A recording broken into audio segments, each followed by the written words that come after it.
Good morning, everyone. Good morning, everyone. There we go.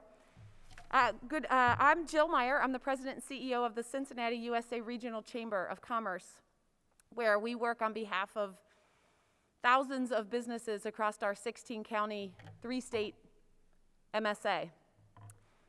And we are so excited to be here today to announce a special initiative among some of the most important higher ed institutions in Cincinnati and Northern Kentucky.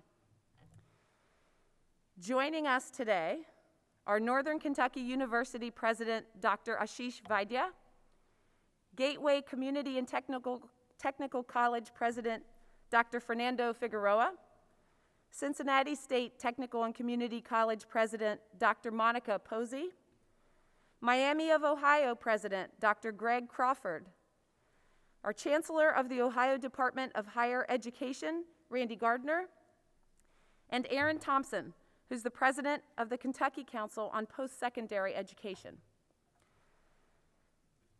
Beginning officially today, these presidents and their respective universities will be participating in the Moonshot for Equity initiative, launched by the EAB to erase equity gaps in college graduation rates. I can tell you that today's announcement is a good, welcomed, and much overdue news for the business community in general, and absolutely here locally as well, as the challenges of talent attraction, retention, and growth remain more intense following COVID. We're still in COVID, but certainly following COVID, and with the emphasis on inclusion and equity to bring more people into that talent pipeline. Studies show that historically underserved students, such as Black, Latinx, Native American, and first-generation students, continue to face systemic barriers when attempting to graduate from college. And I stand before you as a living example of a first-generation college student, and I have to give my plug in here, Dr. Vaidya, and graduate of Chase College of Law at Northern Kentucky University, that the focus on a bigger pipeline of talent does make real differences. As you'll learn more shortly, Moonshot for Equity requires these schools to adopt 15 research-backed initiatives to remove those systemic barriers over the next several years. Some of these goals include providing equity-focused professional development and creating pathways for transfer students. These schools are the latest cohort in a nationwide initiative first launched in the Milwaukee area last year. More clusters will be announced soon, including another one later today. EAB will provide these schools with research, technology, and advisory services, as well as research that will help to enhance the ongoing work at each of these fine institutions. These schools are truly making the first step in an extremely important long-term plan and solution for all of us. Moonshot will generate more college graduates in less time, for less money, and with improved career outcomes for all students, regardless of their socioeconomic or racial status. It's an imperative to equip students with the tools they need to finish their education so that they can enter the workforce and have a lasting impact on our community. That impact begins today and lasts for generations to come. Moonshot is designed to do just that. With gratitude to these colleges and universities for taking this important step, I now invite to the podium and turn it over to the Chancellor of the Ohio Department of Education, Mr. Randy Gardner.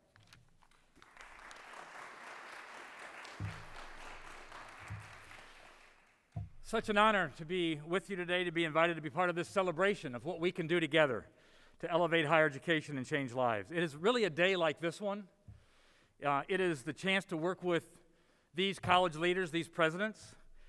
It is the real chance to change lives, that makes me even more excited and more proud to serve Governor Mike DeWine as his Chancellor of Higher Education in Ohio. Post-secondary education attainment matters. College matters. Lower unemployment, higher wages, better healthcare outcomes. We know education matters. These presidents understand this as well, and they are part of 4 schools coming together, showing the kind of bold leadership we need to solve a problem that has plagued education for decades, namely that first-generation students, those who come from more modest upbringings, and students of color tend to graduate college at significantly lower rates than students from other backgrounds. The COVID pandemic, unfortunately, has made this problem even bigger. But equally, a sense of urgency is even more pronounced to tackle this problem, makes today's announcement even more necessary. Enrollments, retention, FAFSA completion rates, all have been especially impacted by the COVID pandemic, especially for underrepresented populations. So the timing of this announcement, as I say, is so critical.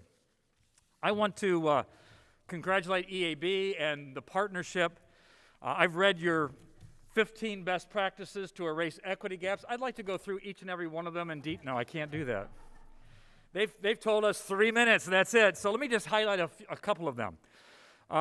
Number 5, the second chances for adult learners. In our state budget, we had $3 million for second chance vouchers, and we have a program called College Comeback, which basically Ohio colleges all over Ohio are saying, we want you back.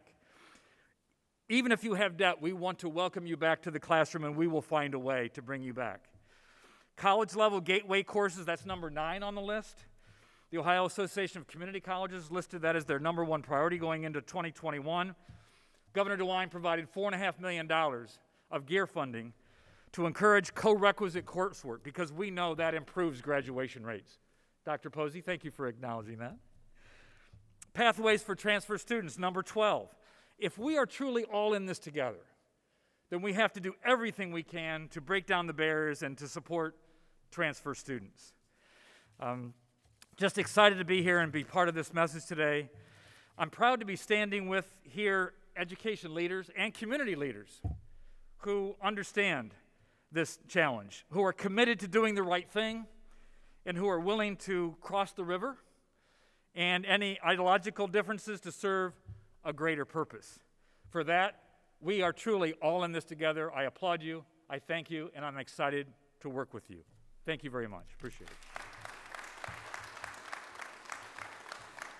And I think my next charge is to introduce our next speaker, is it not? Is that my job? Okay, I'm glad to do that. I have a new best friend in education, someone who has a long and distinguished career in higher education, truly making a difference in so many ways. The president of the Kentucky Council on Post-Secondary Education, Dr. Aaron Thompson. Doctor?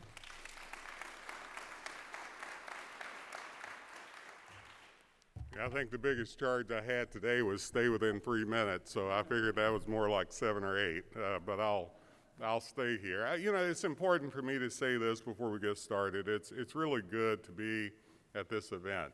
I mean, equity so often hasn't had an operational definition that made sense. It was something that sounded good, we all valued, but no one really knew how to operationalize it to get where we're going.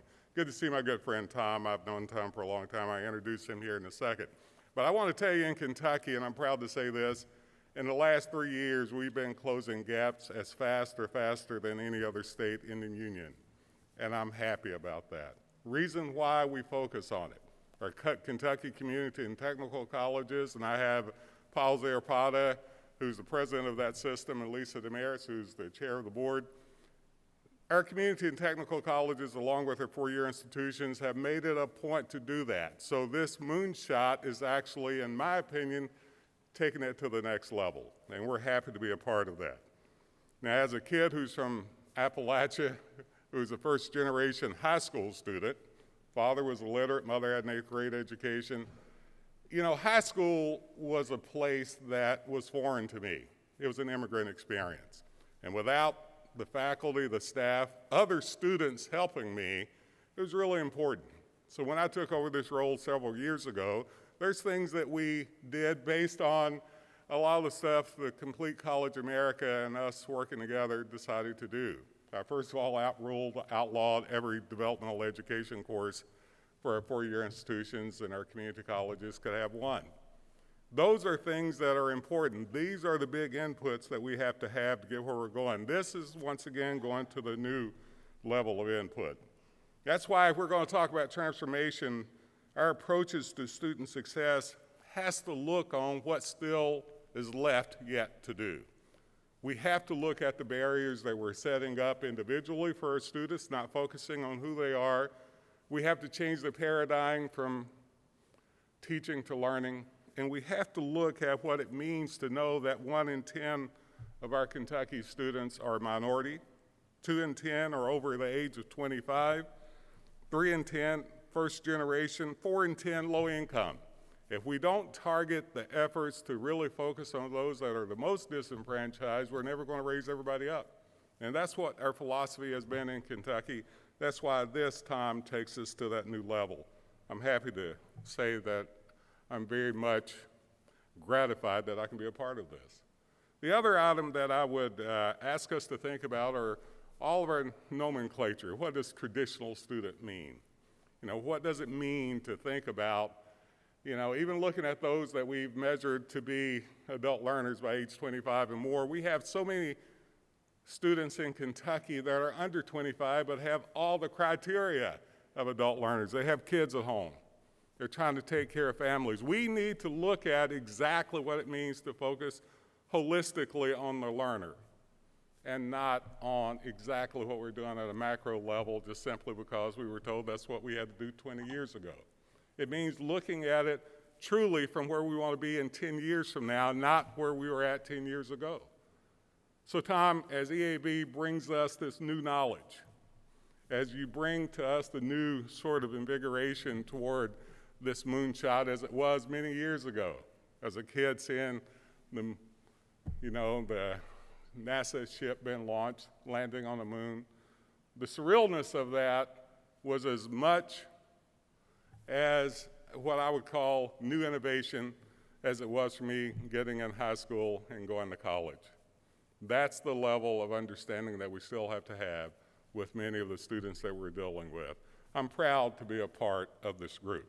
Now let me introduce you to someone who I've known now for a while, but Tom has spent most of his life in mission-driven organizations. I got a chance to meet with Tom when he co-founded Complete College America, which we have been a part of, that I have been engaged with now for over a decade. But also I've had a chance to watch Tom as he personally took on what I call the challenges that sometimes that we were afraid to take on in higher education, the challenge that you gave to us.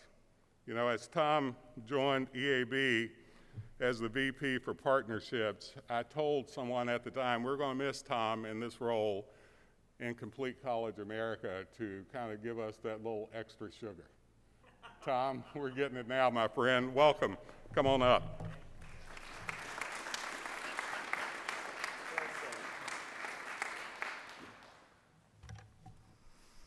I was walking over here in the humidity, so I apologize if I sweat a little bit on you this morning. And I think, Aaron, the last time I was this close to the river in downtown Cincinnati was to go to Three River Stadium and watch the Bengals play an exhibition game. And it was a big deal because I was with my dad. And I was only 18 then, and I lost my dad when he was just 45. And so there weren't a lot of moments like that. So this downtown reminds me of that. And the most important memory wasn't how the Bengals played the next day. It was the fact that he and I went to dinner and a movie downtown. It was weird because Dad said, it was kind of late. He goes, "You want to go catch a movie?" I'm like, "What? Just you and me, Dad? And we saw a movie called And Justice for All. And Justice for All, Al Pacino. And it spoke to me. All dinner long I was saying, that's just not right, and we need to fight harder. And look at me now, huh? Moonshot for Equity in downtown Cincinnati. Man, it's just one of those moments when I was walking over here that has all made it come together. And I'm so happy to be here. Thank you, President Meyer, for your powerful words of welcome this morning. Your passion and vision leave little doubt that this region is on its way to being one of the hottest in America, as you like to say. Chancellor Gardner, I understand you had a 100% voting record in the state legislature over 33 years. Before I was at Complete College America, I served a governor, congressman, a United States senator for almost a quarter century, so I know what a voting record like that is like. And I also know they call you the Cal Ripken of the legislature because of your stick-to-itiveness, and we're counting on that commitment from you for this initiative too, sir, so thank you for being here. President Thompson, Aaron, it's so good to see you again. It was so kind of you to make those remarks. I will say, ladies and gentlemen, Aaron has always been at the forefront of the college completion movement. He and Bob King would attend almost everything that Complete College America put on. They were engaged leaders of their Kentucky delegation, and it is no surprise to me that you're enjoying his leadership today. You are very, very fortunate, and we've come a long way, Aaron. I'm delighted that President Zarapata of KCTCS is with us this morning. Thank you, Paul, for joining us, and congratulations on the brand new gig. They say that there are two kinds of leaders in the world. There are those who run from problems and those who run toward them. And of course, Paul took the job in the teeth of a pandemic, so I think we know what kind of leader he is, and we're delighted to have him here with us today. I also want to say good morning to our 4 distinguished college presidents. We'll hear more from them in a moment. I've so enjoyed getting to know them and working with them over the past several months. Andy, I see you there in the audience too. Your leadership was critical with theirs in moving this agenda forward. You are truly blessed in this region by their leadership. Finally, I want to welcome all those who might be tuning in from their offices or from their homes or from their home offices these days, and certainly across the college campuses. I do hope some students happen to tune in, because this important message, that audience, the students and this community are what this really historic event is all about. In many ways, we're launching this region on a course to an era of new prosperity and achievement, where all, and I mean all, can rise as high as their dreams and hard work in the classroom can take them. This is the transformative impact of finally and for all time erasing achievement gaps in higher education. In this region, before this decade is out, one's wealth, family educational heritage, ethnicity, or skin color will no longer be valid predictors of academic success in college. I know this can be done because it has been done, and the people who did it have all signed up to help this initiative be successful. How do I know our efforts will have the consequential economic impacts? Because one source, the highly respected experts at the Center of Education and Workforce at Georgetown University, have documented that each and every year, our national economy loses nearly $1 trillion of economic vitality simply because our students can't efficiently and effectively transfer their credits. $1 trillion. Think about that. More would graduate instead of dropping out. More would start new high-paying jobs and businesses instead of being burdened with student loan debt and no degree. More could afford houses and cars and all the basic things in life that propel our economy forward. And it's almost $1 trillion for America. If it's $1 trillion for America, how much could it be for Cincinnati and Northern Kentucky? I hope we can figure that out. But I'm not talking about the complexities here of having that kind of economic impact by negotiating some complicated new trade deal with a far-off country. All we have to do is remove the barriers to success in our colleges that for too long have held back millions of our students, denying all of us the shared prosperity their college graduations could provide. Remediation courses that lead nowhere, mathematics that doesn't match college majors or career needs, aimless wandering of course catalogs instead of clear pathways to graduation, silly, short-sighted financial penalties for unpaid parking tickets or library fines that don't seem to amount to much to us, but for them it could be the difference between scraping together enough money to re-enroll or to drop out. And yes, we have to make it easier for students to move between our colleges. Easier to start at Gateway or Cincy State and finish it on time at NKU or Miami by building seamless pathways to graduation and robustly honoring the full range of their learned knowledge and skills. But let me be crystal clear, because I don't want to be misunderstood. We're not going to make college classes easier. We must protect academic rigor, and I have every confidence, Aaron, the faculty will make sure that we do so. But we are going to make college easier to navigate, especially for those most often left behind. And so today is a day for celebration and excitement, not just for all of us, but for all of you. So on behalf of EAB, I am absolutely delighted to announce the Cincinnati and Northern Kentucky region has been selected as one of only 7 regions to join an unprecedented national effort to dramatically boost student success and erase achievement gaps, the Moonshot for Equity. Congratulations.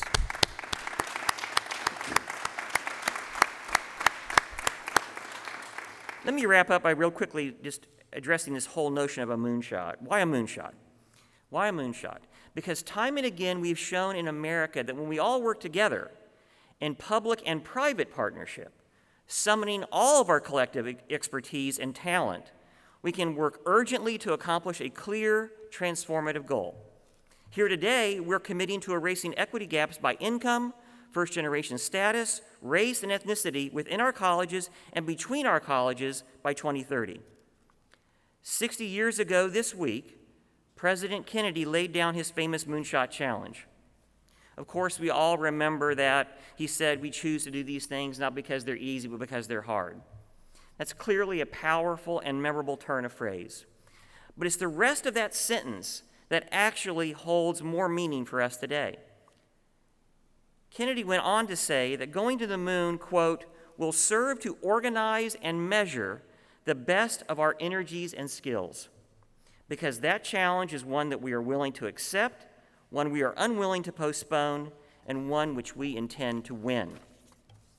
Erasing equity gaps in higher education is the best measure of our energies and skills. It is the only fulsome measure of our professed commitment to more student success. And it is a challenge for these 4 presidents today. It's a challenge these 4 presidents today intend to win, not just for their colleges, but for this entire region. Ladies and gentlemen, you are lucky you have these presidents of your Moonshot for Equity. And it's my pleasure to introduce them to you now and ask them to join me up front. Ashish Vaidya, President, Northern Kentucky University. Gregory Crawford, President, Miami University. Fernando Figueroa, President, Gateway Community and Technical College. And Monica Posey, President, Cincinnati State Technical and Community College. Thank you, ladies and gentlemen. We're going to just spend a few moments chatting about why the initiative means so much to these leaders. Happy to take some questions from you guys in the audience as well. And let's get started with President Vaidya. I know that Northern Kentucky, Ashish, has been working on these issues for some time. What is it about the Moonshot framework that you feel will amplify your focus and your own efforts? Very good. Well, first and foremost, Tom, I just want to say good morning to everyone, and thank you for all for being here, of course, and many of those who are streaming in. Thanks to you, Tom, and the entire EAB team for making this happen. And we've been having these conversations for several months, a few steps forward, half a step back, but everything worked out really well. Congratulations. And what a beautiful day we have to celebrate this wonderful occasion. And of course, I want to thank my colleagues here who we've spent endless hours talking about this and getting to this point. So it is really an exciting day for this region, and we're delighted to be part of it as well. Thank you, sir. You know, I feel very fortunate, Tom, and everyone else here. This is my 4th year to be the privileged service to Northern Kentucky University. And ever since my arrival, I knew this was a special place. This region, my colleagues, the institutions, what we're trying to do here as a region has been critical. And it really has been something that I've really come to embrace so much. At NKU, our focus, ever since we arrived and developed our strategic framework on success by design, was how do we advance student success in terms of serving this region. You've said it beautifully, Tom, and my colleagues here. Aaron, thanks for being here as well, and Chancellor as well. This is the imperative of our time. There is no question about this. As Martin Luther King said, the fierce urgency of now. Exactly. And we have to make progress on this. Higher education, more than any other place, is the single most important pathway to economic and social mobility.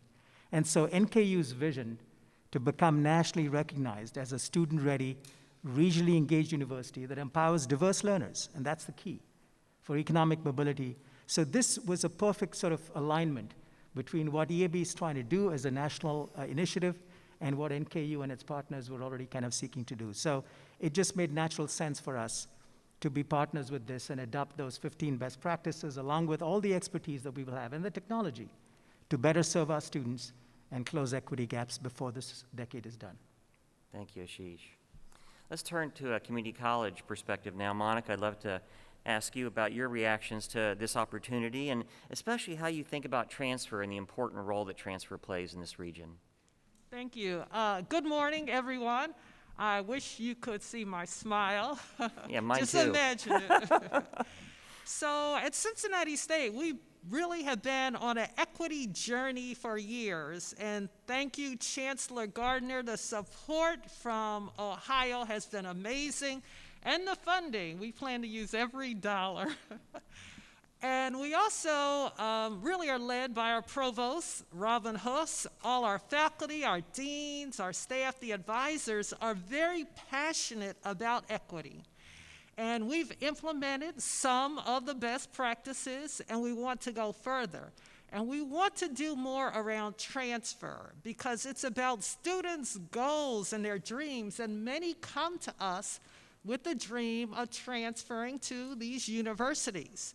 So our measures, what we want to look at is how fast they can transfer, how to maximize their credits, how to maximize scholarship opportunities, and how to maximize completion and employment. That's our particular goal. Wonderful. Thank you, Monica. Fernando, I'm going to turn to you now. You know, as much as we all love to look out the window and see this beautiful river, often, as I've learned in my discussions with you guys, it tends to feel more like a barrier than a point of connection to students. You're a philosophical guy. Give me some sense of how you see the impact of this effort, especially as you think about making that river a point of connectivity instead of an obstacle. Yeah, so, you know, hello. How are y'all? I'm from Louisiana, so y'all is good. So let's talk about y'all. You know, I grew up in a city with a river, but it was, you know, the Mississippi River, you know, there, and certainly a powerful energy source. And this river also has the potential of being that same kind of powerful energy source, bringing people together, creating energy that moves. And movement is what it's all about. If we're stagnant, we get rotten, and we know how that works. So what we've got in our communities and in our economies is we have areas that have stalled. We have areas that need energy and movement. And education is one of those areas. It's certainly one of the areas that draws the most passion. I can tell you, you want to get passion, you bring 4 educators in a room together, you take these 4 presidents and talk about equity, access, and success, and you will get a lot of energy around that. The challenge is, how are we connected to our communities? How are we connected to our systems? And how are we connected to our communities this side and that side of the river? I think one of the attractive things about this particular location is we are the only site, I believe, that crosses state lines. So to talk about So far. So far, right. And we hope more will join us. That's right. Proof of concept. And so when I think about, you know, all the challenges that are going to run and all the logistics and everything, and all that's true, but the vision that keeps me going is I want to think about every 5-year-old, every 5th grader, every person that started to enter high school, particularly in our River City schools, where they perhaps don't feel like they have opportunity or they don't think they have a chance. For each of them to know, by the time we get to 2030, they have a talent. That talent can be honed, that there's a place for that talent to be expressed and reflected their value back to them in environments that see their worth and value, and then build communities of businesses that also see that value. Because what we're going to do is we're going to graduate, right? We're going to have credentials. But if we don't have a community that says, absolutely, this is what we want, right? This is who we value, then it's all going to fall on deaf ears. And that's why this effort of the Moonshot is really appropriate from my perspective, is because it means everybody's in. There you go. There you go. I love that. And take that as an appeal for your involvement and for those watching at home. It will take all of us working together. These 4 presidents are providing extraordinary leadership in their campuses, but I know they all agree that community involvement, community-based organizations helping to support, really mobilizing the business community, Jill, and others in full support of this will be required for us to succeed in the goal by 2030. Greg, President Crawford, delighted that you're a part of this. I will say that you come to this work from a little bit different perspective, I think, in that Miami University has enjoyed tremendous success under your leadership in increasing its graduation rates and erasing its equity gap narrowly, and I want you to tell us more about that. And so you're stepping up, not because the need is as clear on your local campus, perhaps, as it is an opportunity for you to help others across the region, which I think is extraordinarily admirable. Do you want to expand on your journey so far and what you've learned along the way? Sure. Well, thanks, Tom, and thank you to all my colleagues and all of our faculty and staff across all the institutions that truly put their heart and soul into equity and to graduating students and to student success. I think there's a few reasons we're involved with Moonshot from the perspective of Miami University. I think first and foremost, it's about mission, purpose, and it's one of our top priorities. And certainly when we can build a more equitable, a more inclusive campuses, and also in our region, that's just fantastic. And so that brings us to the point that we're all in this together, number one, and having crossing state lines has just been fantastic, but we're also stronger together, and we can have more success together. And so sharing best practices across our campuses is going to be fantastic, and also sharing our expertise with other of our colleagues will be great for everyone. And so we're super excited to be in that area where we can actually trade off ideas and move forward collectively together in our region. And I think third is that, we're always focused in on the equity gap and graduation rate. I mean, those two go hand in hand, and you close the equity gap, and you're just never going to be done. You got to keep it closed, and you got to keep increasing your graduation rate. And so we're going to talk a lot about that and just keep improving because we have work to go. We've closed our gap, and we have a pretty good graduation rate, a high graduation rate right now, but we still got to make progress every day, and that's what our faculty and staff and so forth do in a great way. But I'd like to say, too, is that we focus on numbers. And we're going to start graduating more students from every background and so forth. But just think about the impact that one extra college graduate has in our region. If it's a K through 12 teacher, they're going to impact thousands of lives during their career. If it's a nurse, their compassion and their caring is going to impact countless patients every day. If they're an entrepreneur and they grow their company in our region, they're going to hire 100 or 1,000 or maybe 10,000 employees, and certainly a scientist or an engineer that makes that breakthrough discovery for the next cure of a disease. And finally, if you're an artist, you're an author, you're a composer, you're going to inspire millions of people with your creativity. So as we think about numbers and closing the gap, let's not forget about the impact that individuals have. And for a college president, all of us, I can say that we get out there and hear from our alums, and we just love to see that ripple effect that they bring to our communities and pass that on for the common good. Such a powerful vision, Greg. Thank you for sharing that. I think something else that's often lost is that people tend to undervalue the important signal we're sending today to students in K-12, to students whose parents may not have ever gone to college, that there are uniquely committed leaders here who are going to make that pathway smoother for you, signaling to them that you ought to give it a try. Hey, go to Cincy State. It's different now. They are really wired. They really care. They've adopted this Moonshot for Equity, and they're all in to help you succeed. So give it a try if you've ever hesitated. That's a super powerful message that you guys are sending today, not just to your own students and graduating them, but to those who will come in the future. I want to make sure we can entertain a few questions if we have them from the audience. Happy to ask a few more of my own, but let's make sure that everybody gets a chance to offer their words of wisdom or counsel. Anyone have a question for us today? Paul, do you want to get a chance to say something since we didn't give you a chance to come to the microphone? Happy to do that. I'm excited about this initiative. I'm excited to see what we can do and how we can spread that across our 15 colleges. Thank you. Yeah. Your leadership is incredibly important. Thank you so much, and for your board chair as well. Yes, Jill. I would love to ask the presidents, I have read this as well and am so excited about what this means for our talent pipeline here locally. How best for the business community to step into this and help all of you as you're helping that talent pipeline? Where is that best connection point? Yeah, so I was asked to repeat the question to the microphone. So in what way can the business community most effectively contribute and support the effort? Who'd like to take that question? Well, I'll lead off, and I'm sure everybody else can jump in. And Jill, thanks very much for that question. I think it's a critical component of our success. There's no question. And we have been engaging with the business community, as you very well know. You talked about the talent pipeline. There is no more important effort that actually builds into that. What I keep hearing from business leaders around this region, ever since I've been here, is we need more talent. We need more diverse talent, because that's what's going to really give us the competitive edge in this globally connected marketplace that we have. And so we have our marching orders. As you very well know, 82% of NKU's graduates stay in this region. So that, to Greg's point, every additional student that we make sure stays on that path, graduates successfully with a highly valued degree, certificate, or credential, adds to this talent pipeline and makes a difference. Where the business community can help us really is engaging us throughout this process, from the day one, welcoming students into this community, saying you are an asset here. Regardless of your background, your zip code, your socioeconomic status, you are the future of this region. So small things like that from the very beginning, in terms of making sure that they understand the pathway, reinforcing the message, because right now that message has been muddied quite a bit. Is college worth it?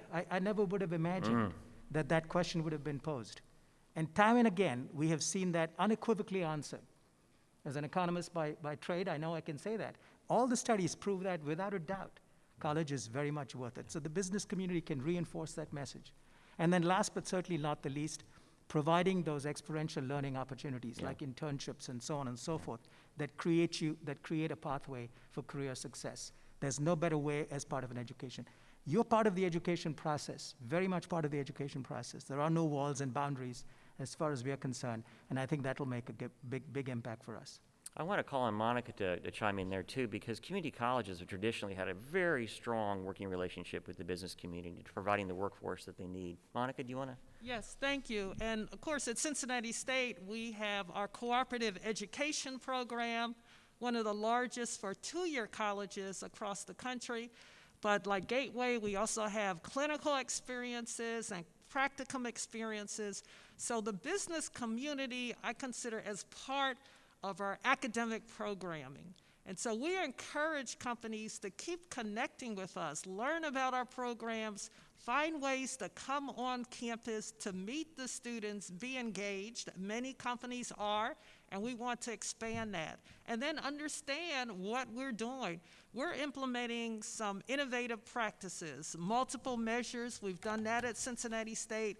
Our goal now is to share that and increase success of all students, but also work through that equity gap. So learn about what we're doing, our innovation, and also come and join us in this partnership.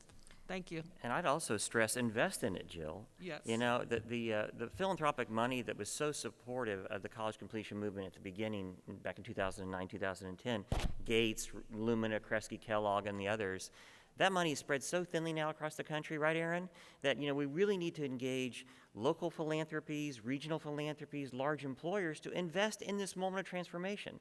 I mean, these leaders are saying that they're going to erase equity gaps in 10 years.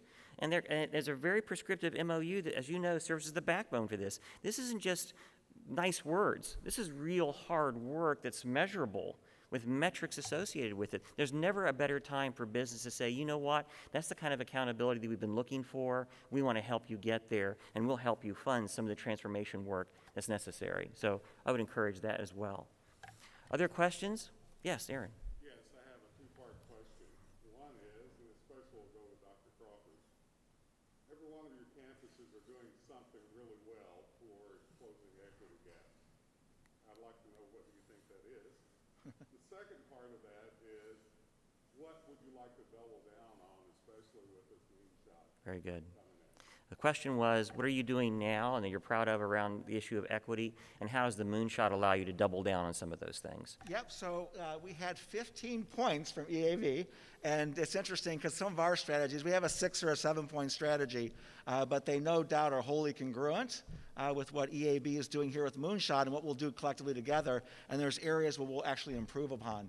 But I think first and foremost, we do a lot with academic success, and so we have cohorts For example, our Bridges program, where we start high school students early from underserved communities and bring them into college as a junior or senior in high school, and we get them ready to apply to Miami and help them through that process, which I think is great. We're also part of a big collaboration, the Lewis Stokes Alliance for Minority Participation for our STEM students, which gives them great support and great opportunities to be successful in the STEM degrees for those students coming from underserved backgrounds. And we have a great center for the Miamia students, or the Native American tribe that our school is named after, and we bring success that way to our tribe students. And so there's academic excellence programs that work well at the campus, which I think first and foremost sets the stage. And I think secondly, it's around student success and also technology. And so on the student success side, we put a lot of effort into both tutoring, I have trouble with calculus, and also coaching. I need to help with my time management. And both of those two things come to play, especially in your early years at college. And then, of course, for students with learning disabilities, we have a great center there. And we have a wonderful faculty that really puts their heart and soul into our students and student success. But the technology piece, it's called Navigate. We used this word before. It's a platform through EAB. It's going to really help us actually track students and monitor their progress. And rather than be reactive, like, uh-oh, we have a problem here, somebody didn't do very well on a midterm, we can be proactive before that happens and get them to do well on a midterm. And so that's what I think the technology piece really brings to the table that we're all going to embrace in the future as well. So I think those are two big areas for us. And then, of course, to focus on student success, we do a lot with health, physical health, mental health, and also health and wellness. And so students sometimes fall out of the pipeline just because of a health issue or a health problem, which can be remedied or fixed if you have professionals there. So we made investments, a lot of new investments in mental health across our campuses. And then finance, of course. We do a lot with aid, but nevertheless, there's small things. You heard about the tickets, the library fines, and these small things. We have a little micro grant program that we can kind of erase those costs right away so that students don't have to make a decision.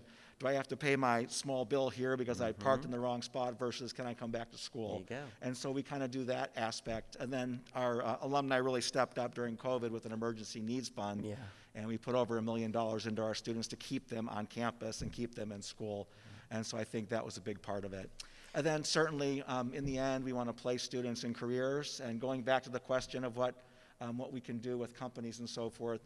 Student success, when you give them meaning or you put practice to their theoretical aspects of the classroom, that's just fantastic. That's part of student success. That's part of closing this equity gap. That's part of increasing our graduation rates.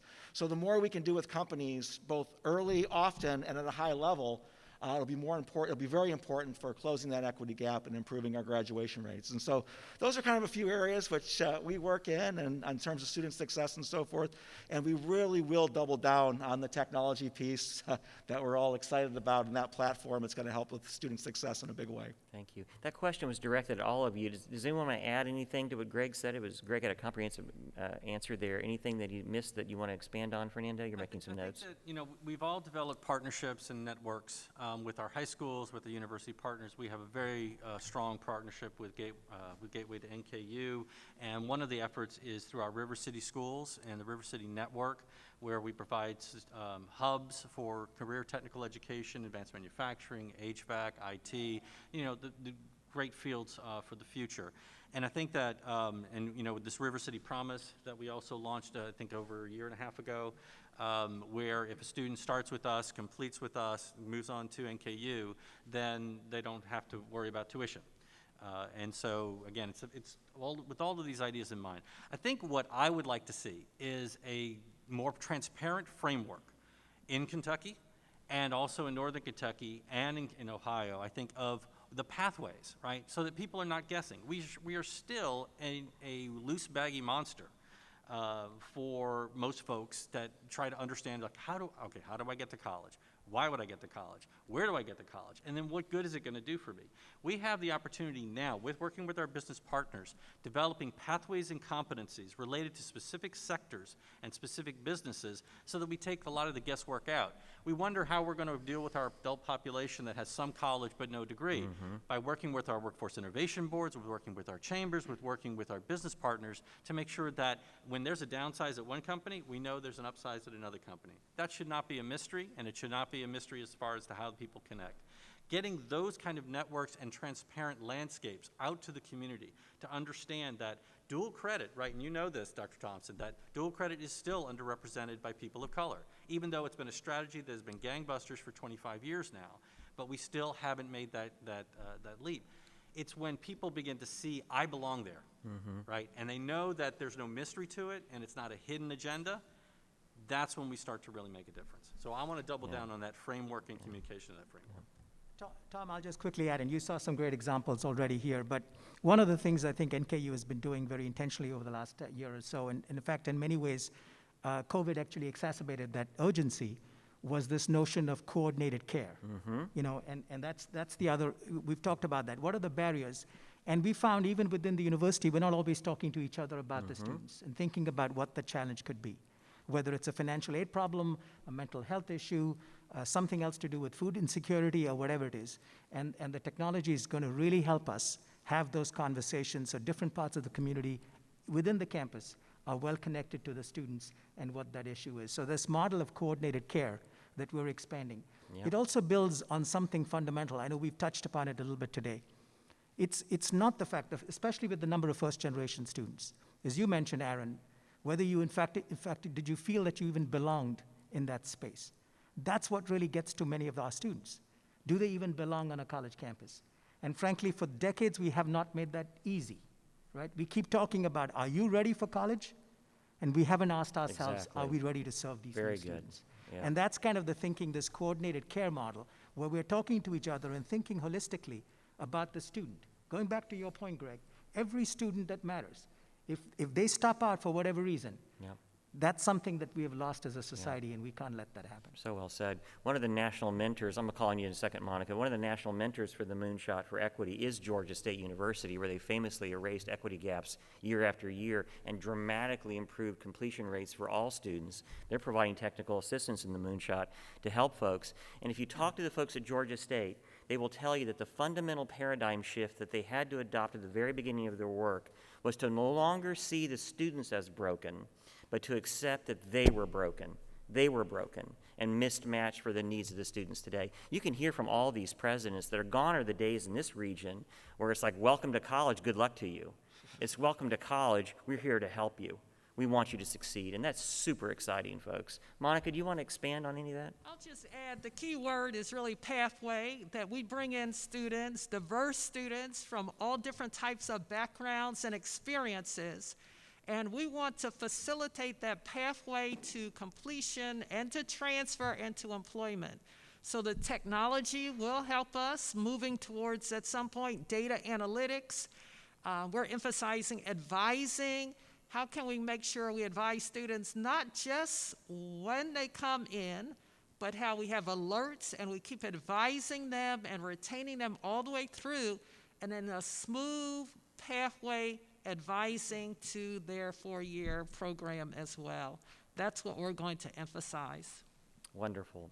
Well, I'm going to let that be the final word, and I'm going to put the presidents on the spot. I'm going to call an audible right now. Sorry, guys, but you've already looked at this document, and you all agreed to it.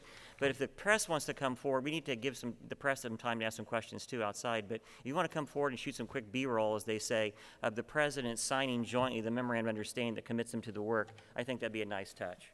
Ladies and gentlemen, thank you so much for coming today. We really appreciate your support. It will be needed.